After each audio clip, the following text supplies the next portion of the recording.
Brasil 1959. Uma época de prosperidade. O presidente Juscelino trabalha para fazer 50 anos em 5. Nascem novas indústrias. Brasília, a futura capital, está em construção. E o povo ainda vive a ressaca pela conquista da Copa da Suécia um ano antes. Criciúma 1959. O sul de Santa Catarina em nada se parece com o resto do país. Na mina que possui as maiores jazidas de carvão mineral do Brasil, uma greve muda a rotina dos 50 mil habitantes da cidade. A polêmica na carbonífera metropolitana aconteceu há mais de 40 anos, mas o bate-boca continua até hoje. Houve uma greve bastante grande, que durou 30 dias. E essa greve aconteceu horrores nessa época. Era uma meia dúzia de esquerdistas que tinha como principal bandeira o conflito. Isso tudo causando um clima de ameaça, de morte até. O mineiro era um verdadeiro animal embaixo da mina. Inclusive tinha o seu Obadias que ia para lá, para Minas, trabalhar na mina e ler gibi.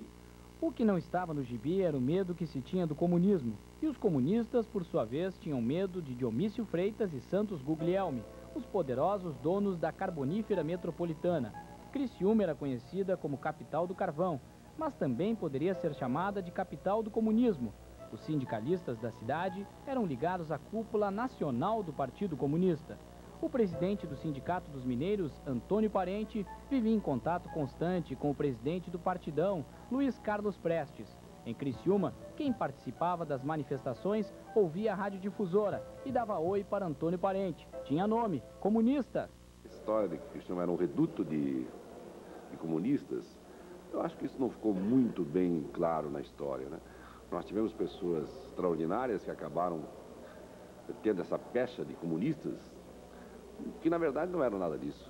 E como consequência, depois desse conflito tudo, 30 dias de greve, nós fomos tudo para a rua sem direito a nada. É desilusão, é correia correndo, levando carvão, é correia correndo, levando carvão. O ar era preto, o chão era preto, as casas eram pretas, e entre o preto do carvão e o vermelho do comunismo, o verde se mantinha preservado na camisa do Esporte Clube Metropol. Achamos bem que aquele era o momento de criarmos um esporte ou reativarmos o Metropol para, com isso, unir os trabalhadores e as famílias, mas um Metropol na altura. O Metropol existia desde 1945. Era a divisão recreativa dos funcionários da metropolitana. O dinheiro era pouco, as dívidas muitas e a sala de troféus vazia. Quem bancava o time era o açougueiro Miguel Napoli, junto do amigo Ayrton Guide e dos próprios mineiros, claro. Todo operário contribuía com 5 cruzeiros, quase todos. Contribuía descontado na folha. Ao assumir o time, Dite Freitas queria usar o futebol para acabar com as greves. Pediu licença para o pai, Dionísio, e foi recrutar soldados para seu exército. O pelotão antigreve contava com craques do Rio de Janeiro, mas a maioria já jogava no sul do país. Dite contratou os melhores, a peso de ouro. O seu Dite tirou um papel do bolso, que eu olhei assim, era um cheque, talão de cheque. Foi lá e fez uma caneta verde, naquela época, até hoje ele escreve com a caneta verde. Eu olhei assim do lado, caneta verde me chamou a atenção, porque a caneta é azul normalmente. Fez o cheque, entregou para o presidente do Pelotas. Aí o presidente olhou o cheque e ficou com o olho desse tamanho. Pegou o cheque, mostrou para o presidente, do vice-presidente do lado, mostraram para dizer, com esse dinheiro nós temos que vender o Valdir. Para completar o elenco milionário, Dite contava com alguns mineiros que tinham intimidade com a bola.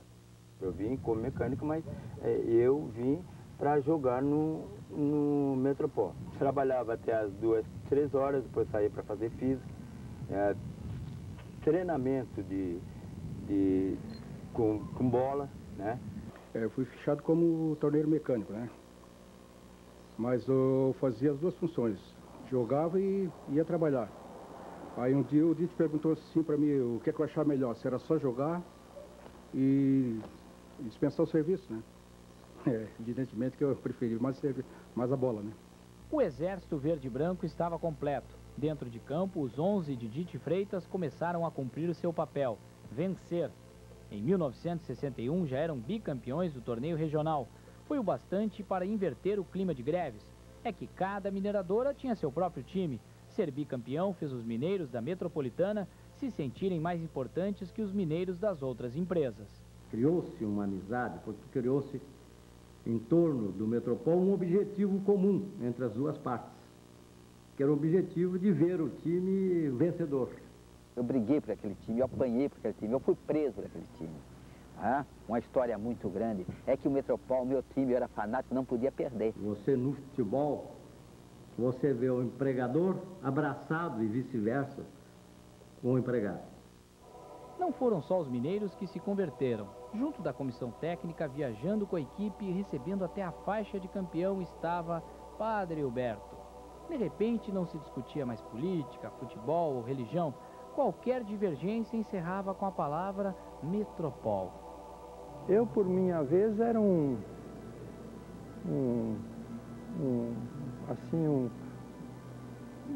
simpatizante bem fanático. Quando tinha jogo do Metropol aqui, ele chegava lá, se benzia, a missa dele era 10 minutos, era rápido, era vápido.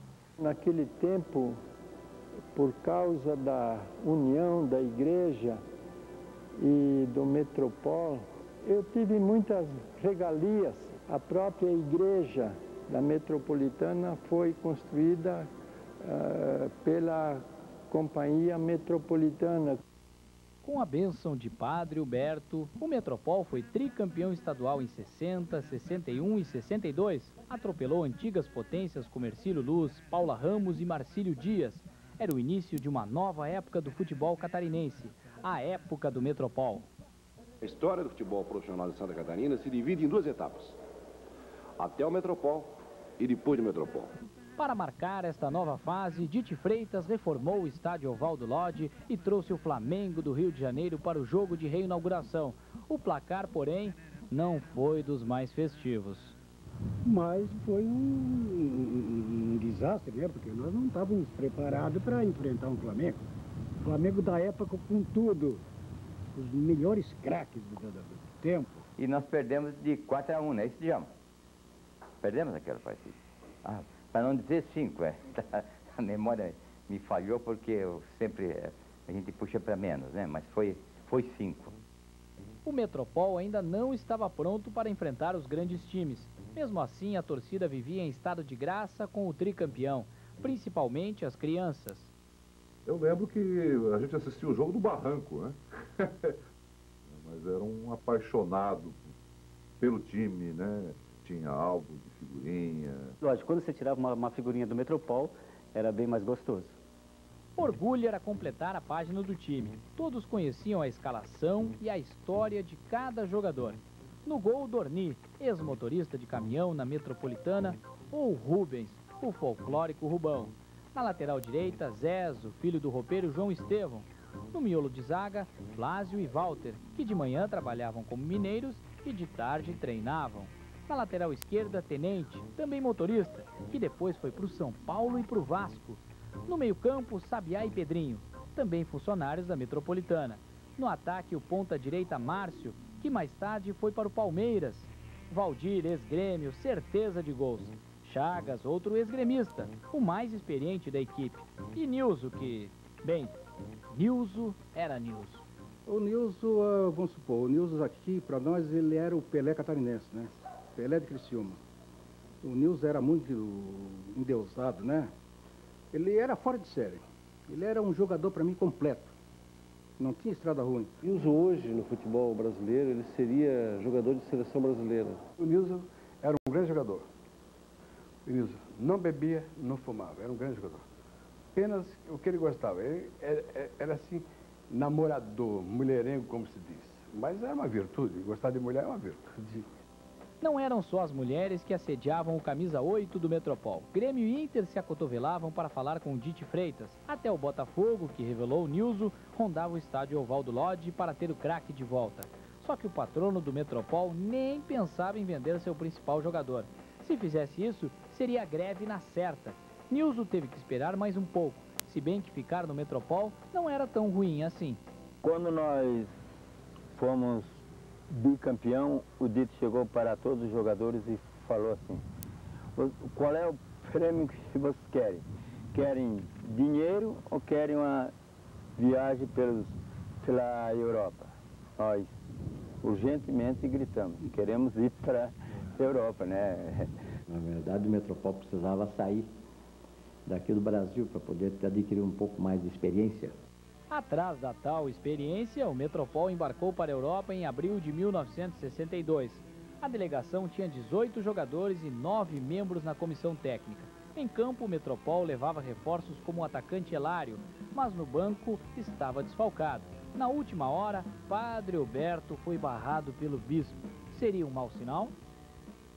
Então, quando o Metropol saiu em 1962 para fazer uma excursão à Europa, a crônica paulista e carioca, principalmente, que tinha uma influência muito grande naquela época, que o Metropol ia para lá para envergonhar o futebol brasileiro justamente no ano de Copa do Mundo.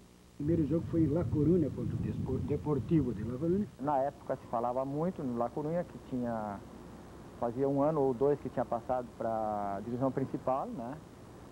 Tinham 2 jogadores convocados para a seleção nacional deles e o estádio cheio, campo lotado.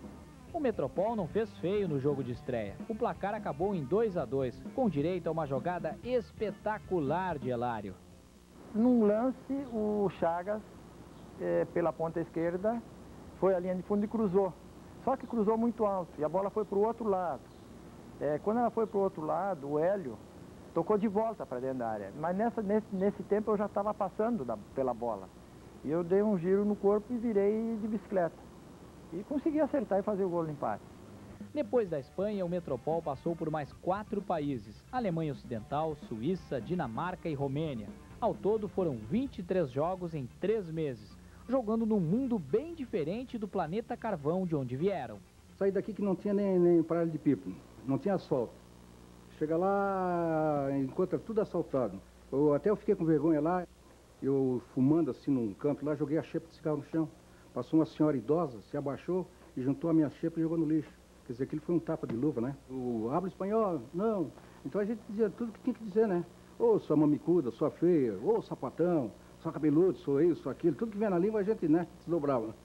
A gente é acostumado aqui, né, com arroz gostoso, aquele bife gostoso, feijãozinho, tudo certinho, com salzinho. Chegamos lá, olhamos o arroz já dentro de um canecão cheio d'água, já me arrebentou. Depois eu fui comer a carne, açúcar vivo. Eu fiz a coisa, nós comemos de tudo, inclusive a carne de cavalo não era novidade. O choque maior foi na Romênia, onde o Metropol fez 11 partidas em um mês. Lá, viram de perto o tão falado comunismo. O regime era severo e era proibido filmar. Mesmo assim, Dr. Ângelo Lacombe, o médico da delegação, conseguiu registrar algumas cenas com sua câmera Super 8. Se o Brasil um dia chegar a cair no que eu vi lá, no estado que eu vi, aquele povo lá sofrer, eu quero que Deus me mate antes para que eu não veja o meu filho, que eu tenho de 15 anos, e mais os meus netos sofrer. Enquanto alguns morriam de medo do comunismo, o lateral Zezinho Rocha descobria que se de um lado faltava liberdade, do outro...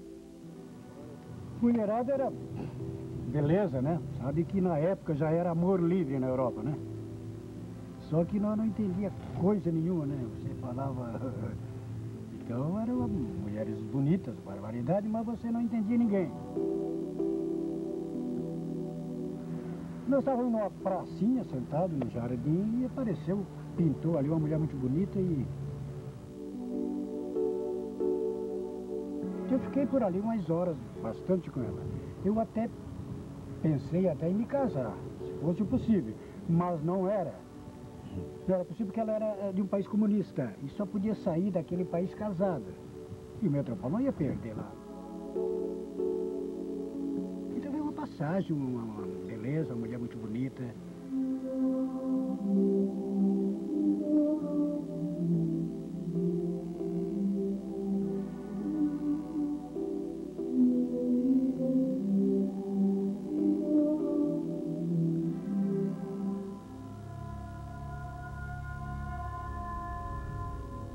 A gente veio embora, ela me escreveu, me mandou cartão, mas nada, não entendi. Na época que não tinha um que traduzisse aquilo ali. Então ficou difícil. E quando cheguei, eu era solteiro, quando cheguei, um ano depois eu me casei. Nasceu a primeira filha e eu botei o nome da moça. Sucosde se chamava.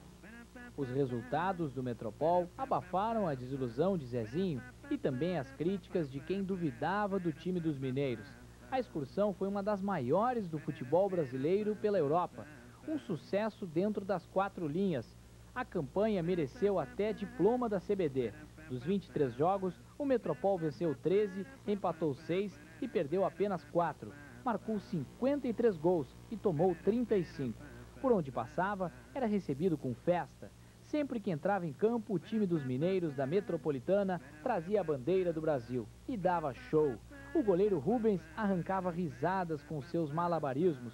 Quando se deram conta, os jogadores do Metropol já eram ídolos, verdadeiros representantes do futebol brasileiro na Europa. Muito elogiado pela imprensa, inclusive nos recortes que a gente trouxe na época de lá, né? A imprensa elogiando muito o futebol que o Metropol apresentou. Dava a impressão lá na Europa que o Metropol é seleção brasileira. Era aquele negócio de dar autógrafo e não sair da porta do hotel. A gente saía e saía tudo em fila atrás da gente. Vê que nós estamos num clube lá, o Valdir Paulo Berg está lá numa mesa. Aí ele diz assim, me chama de Vavá. Aí eu digo, ô Vavá, diz ele mais alto, digo, ô Vavá. Aí ele assim, Pelé. Aí foi eu lá pra mesa, né? Aí as bebidas que tinha, nós encharcamos tudo, tomando a bebida dos alemães, né? Aí o Valdir disse assim, um casal, eu acho que eu entendi isso assim, ó. Eu vou apresentar o Vavá e o Pelé. Aí ele disse assim, ó, esse é o Vavá e esse é o Pelé. O alemão olhou assim pra nós, Pelé, Vavá, Raus, Raus. Como dizendo assim, sai da nossa mesa, né, seus dois imbecis. Aí eu peguei na mão do Valdir, vamos, Vavá, ele vamos, Pelé, porque ficou ruim, né? Chegava a hora de voltar para o Brasil. Tanto tempo longe de casa alterou os ânimos até de quem tinha fama de calmo. No meio da madrugada, o zagueiro Luiz Carlos invadiu o quarto de Dite Freitas. Estava bêbado e batendo na minha porta e pedi, dizendo, seu Dite, o que é, rapaz? Levei um susto e tal. Não, seu Dite, eu quero voltar, eu quero ir para Criciúma, eu quero voltar para Criciúma. Eu quero ver o Tato, que era o filhinho dele, recém-nascido, que ele tinha deixado em Criciúma, com a família, mas por que essa pressa de tu ir para... Não, é que o Tato vai ser o jogador da seleção brasileira. Ele vai ser um craque de bola. E acabou que o Tato depois foi aquele jogador que foi o ponto esquerdo do Fluminense e que depois foi convocado para a seleção. Tu vê o que é a vidência de certas pessoas, né? Agosto de 62. O Metropol é recebido com festa em Criciúma. Depois do passeio, o time tinha uma nova missão: ser o cabo eleitoral do carismático Diomício Freitas, pai de Dite e candidato a deputado federal pela UDN. O Dite chegou e conversou com nós, né? Olha, o papai é candidato a ser assim, se vocês puderem ajudar, de que forma? Eu digo, olha, então vai escalando, né? Pega eu que conheço a Operário, o Tenente conhece a Próspera, o outro conhece tal lugar, né? Então nós vamos nas casas pedir voto, foi o que nós fizemos. Nós, jogadores, nós tivemos que embarcar em todas as colônias e jogando em campo, que o cara até se escondia dos buracos, mas a gente era obrigado a ir para fazer a política em cima daquele jogo. Ele só votava no homem se nós fosse jogar lá. É claro que isso aí, nós soubemos contabilizar isso a favor da candidatura do meu pai. A votação de Diomício Freitas foi esmagadora. Era o primeiro deputado federal eleito pelo sul de Santa Catarina. Para a oposição, só uma palavra resumia a estreita relação entre os votos de Dionísio e o time do Metropol: carneiragem. A carneiragem, resumindo, não é nada mais do que puxa-saco. Era o torcedor do Metropol, era o dirigente do Metropol, era o jogador do Metropol, porque como o Metropol era uma coisa diferente no cenário esportivo de Santa Catarina e do Brasil, quer dizer, do presidente ao porteiro do estádio, todos eram funcionários da Metropolitana. Os nossos adversários, que naquela época era o Comerciário, era Atlético, era Próspero, etc. Ó, lá vai o time dos carneiros. E ao invés de levar isso como ofensa, tanto a diretoria do Metropol como jogadores e torcedores, acabaram aceitando isso com o maior carinho. E ficou para a história, quer dizer, quem era Metropol era carneiro. Já visto que depois nós botamos para amenizar as coisas, nós colocamos até numa flâmula, deve ter uma flâmula, que tinha o carneiro como símbolo. E o carneiro tornou-se depois o nosso mascote. Com a eleição ganha e os carneiros bem alimentados, o Metropol já podia vender sua maior estrela, Nilson. Nem Grêmio, Inter ou Botafogo ficaram com o craque. Nilson saiu do Metropol direto para o maior time do mundo na época. Disse aí ao Nilson: você merece um time maior do que o Grêmio. Eu vou te levar para o Santos. Foi quando eu levei para o Santos e ele foi contratado pelo Santos. Parte do pagamento foi em dinheiro, outra parte o Metropol arrecadaria num amistoso com o Santos em Criciúma. Os cartazes convidavam.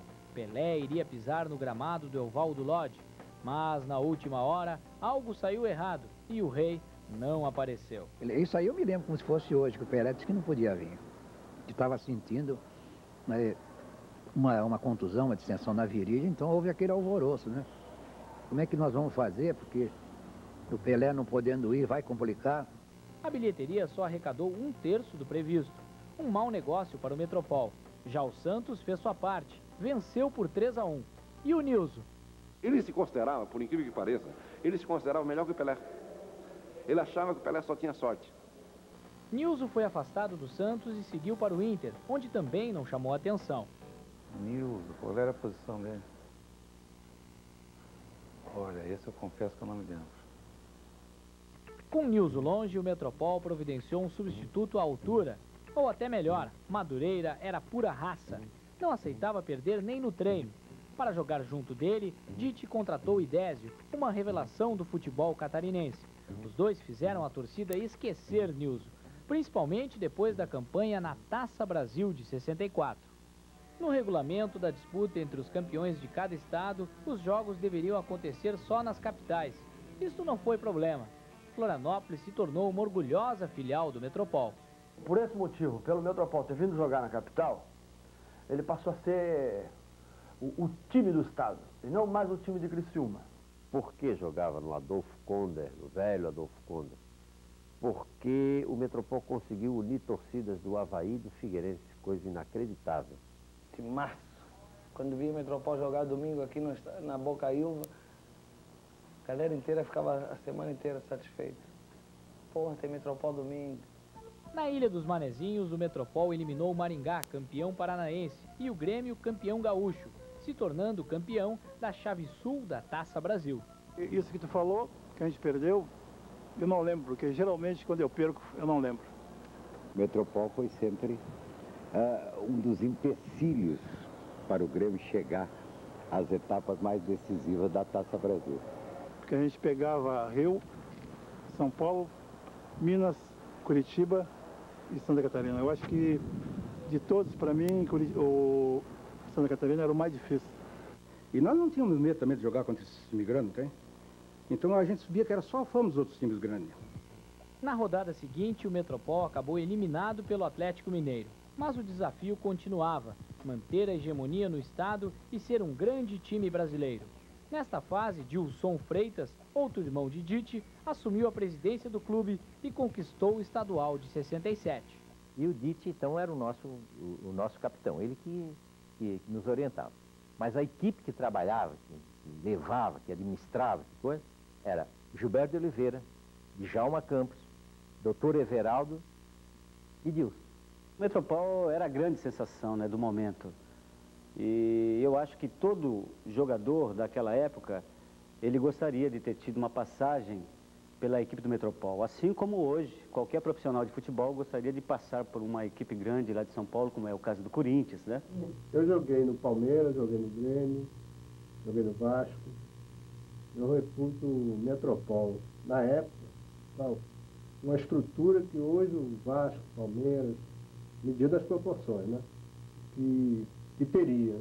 Quando eu vi o trem cheio de carvão, né? Aquela Maria Fumaça, e eu tinha uma camisa branca, assim, quando eu olhei na gola, minha camisa já estava toda preta. Eu digo, não, vou embora, não vou ficar aqui não. Mas ele disse, não, tu vai ficar, pô, tu não é homem, tu não quer jogar futebol, tu não sabe jogar futebol. O Metropol continuou contratando. Para a defesa veio Gilberto Tim, que ficou conhecido como preparador físico da seleção na Copa da Espanha em 82. Também chegou em Criciúma o marcador Ortunho, com passagens por Grêmio e Vasco. O Ortunho ele tinha um grande mérito. A primeira bola que o ponteiro pegava, ele atropelava o ponteiro, não tem? Aí o ponteiro já ficava, né? Pô, ele vai querer me matar hoje. Para fortalecer o meio-campo, uma revelação veio do São Paulo. Carbone, que depois marcaria a época no Inter e chegaria à seleção. O Metropol foi, nesse aspecto, foi uma vitrine, né? Foi um trampolim. Eu acho que o Carbone, de certa maneira, foi um precursor desse chamado futebol moderno, né? Futebol de aplicação, de energia. E é o precursor, de certa maneira, é o protótipo desses jogadores que hoje se impõem como Dunga e outros, né? Tentando ser como seus ídolos, muitos jovens da região apareciam para treinar no Metropol. A maioria era dispensada. Nessa peneira, um certo criciumense bem que tentou, mas não encontrou um lugar ao sol. Eu estive no Metropol, treinando, e aí eu não consegui treinar, e depois me convidaram para treinar no comerciário na época. Aí eu treinei no comerciário e fui aprovado, né, e fiquei no comerciário. Mantido pelos lojistas, o comerciário era o principal rival do Metropol na cidade. Foi o time que originou o atual Criciúma, mas Valdomiro não ficou muito tempo por ali. Foi contratado pelo Inter e acabou defendendo a seleção na Copa de 74. Rubens, Vevé, Dailton, Di, Ortunho, Joel e Carbone, Márcio, Idésio, Madureira e Toninho. Mendes Ribeiro, treinador. Com esta formação, o Metropol eliminou o Água Verde, campeão paranaense, empatando a primeira partida e goleando por 4-0 no jogo de volta. E mais uma vez tinha pela frente o Grêmio. E o Grêmio sempre foi um freguês do Metropol. Eliminamos o Grêmio com um empate em Porto Alegre. A gente empatou lá dentro, cara. Eles com certeza que o golear. Aí fomos jogar com o Botafogo no Rio. Parecia apenas mais uma eliminatória da Taça Brasil, mas aquela disputa teria algo de místico. Depois de se encontrarem, Botafogo e Metropol jamais seriam os mesmos.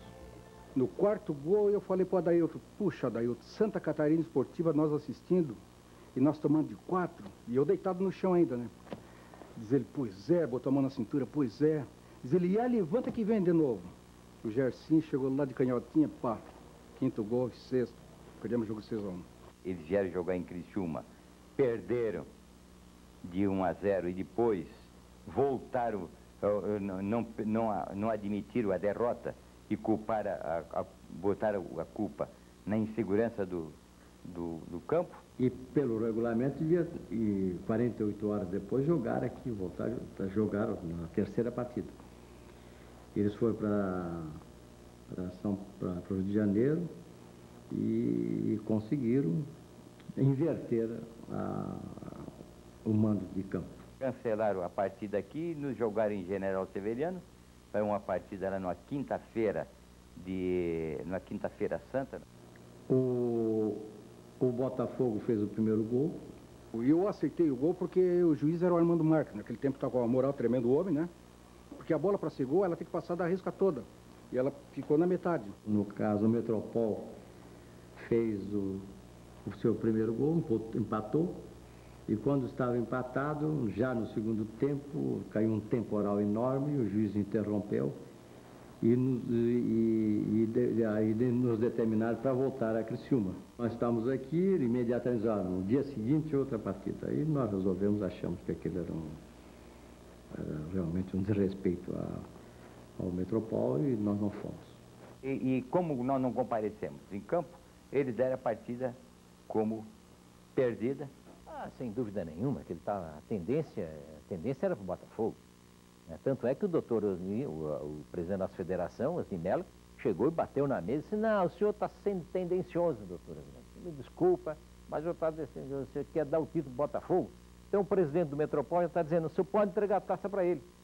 Esse momento é que o Metropol acabou de existir. Como castigo, eles ficaram não sei quantos anos aí sem ganhar mais a Taça Brasil. O Botafogo foi campeão daquela Taça Brasil, mas foi vítima da maldição do Carneiro. Permaneceu 20 anos sem ganhar mais nada. Nunca a estrela foi tão solitária. A maldição só acabaria em 89, com a conquista do Campeonato Carioca. O motivo do perdão estava no elenco. Liderando o ataque aparecia Paulinho Criciúma, sobrinho de Zezinho Rocha, ex-lateral do Metropol. Em 1969, o Metropol fechou as portas. A gota d'água foi o fim da sociedade Freitas Guglielmi, que mantinha a Carbonífera. O 5º título estadual marcou o fim de uma década memorável. Foram 466 jogos, com 265 vitórias, 113 empates e 88 derrotas. Tão rápido como apareceu, o cometa da bola deixou de existir. Todos os jogadores foram vendidos e uma geração inteira de torcedores perdeu seu time do coração. Eu fiquei órfão lá atrás, né, do time, que tinha os ídolos para quem a gente torcia. O fim do Metropol para nós foi como o fim dos Beatles, para a Beatlemania. A gente não acreditava que fosse terminar. Por que uma coisa tão boa vai terminar? Uma dor profunda, assim, né? Era um pedaço de mim, ainda guri, que estava se separando, né? O povo, na época, sentiu muito, porque acabou de vez. Então ficou sem futebol aqui no Metropol. E nós, como jogador, voltamos ao trabalho para avisar uma aposentadoria, evidente. Só temos o time do Metropol, só as camisas, né? Metropol aí que estão disputando o campeonato da prefeitura. Esse ano não deu para participar por falta de verba. Então eu começo a olhar essas fotografias, recortes de jornais, tudo que fala no Metropol me dá uma tristeza tremenda, né?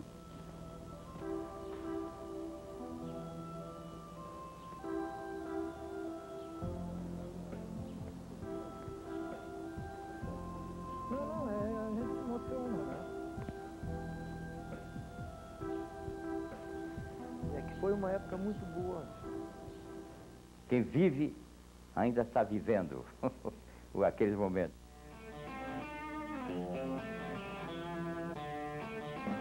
O goleiro Rubens ainda vive aquele momento. Ele foi quem mais jogou pelo Metropol, 202 partidas. 3 décadas depois, a sina de goleiro ainda o acompanha. Onde Rubão pisa, a grama continua morrendo.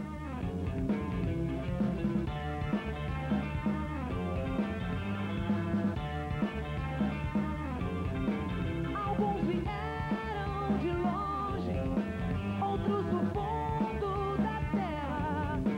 O velho mundo aplaude suas glórias. Vitória, vitória, vitória, vitória. São as histórias que a bola esqueceu. São as histórias que a bola esqueceu. São as histórias que a bola esqueceu. São as histórias que a bola esqueceu.